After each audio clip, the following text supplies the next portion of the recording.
This video series is based upon my book, The Dancer's Study Guide. It's available on paperback and Amazon Kindle, and you can find out more on my website, anthony-king.com. You are not your talent. Beethoven, for me, was probably the greatest composer of all time. His piano sonatas are incredible. In fact, they are beyond that for me and for millions around the world too. However, Beethoven was not his compositions. He was not his piano or his playing of that piano. He was not his music. It was the original nature at his core. Ludwig van Beethoven was a human being with an incredible ability that changed the world, but that life-changing ability was only a manifestation of his talent.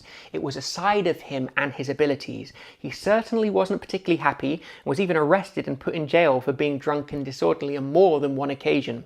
So what is this thing that we have to identify our talent with who we are?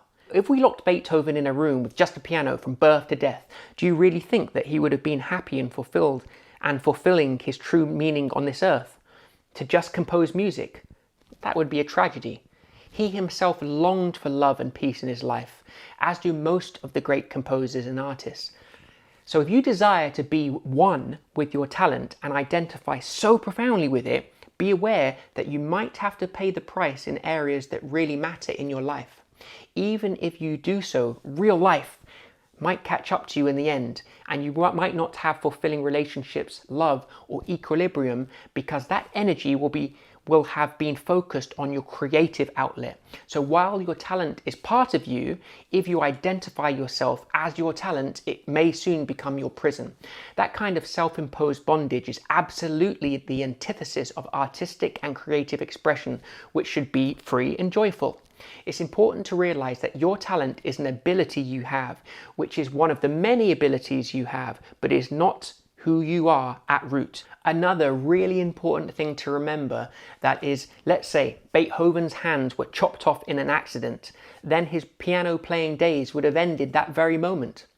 He was such a genius that he could have probably continued to compose like he did when he was deaf, but if he would have been so strongly identified with his piano playing and then would have lost the physiological ability to actually play, then that would essentially be the end of his existence, certainly his psychological well-being and possibly even his life.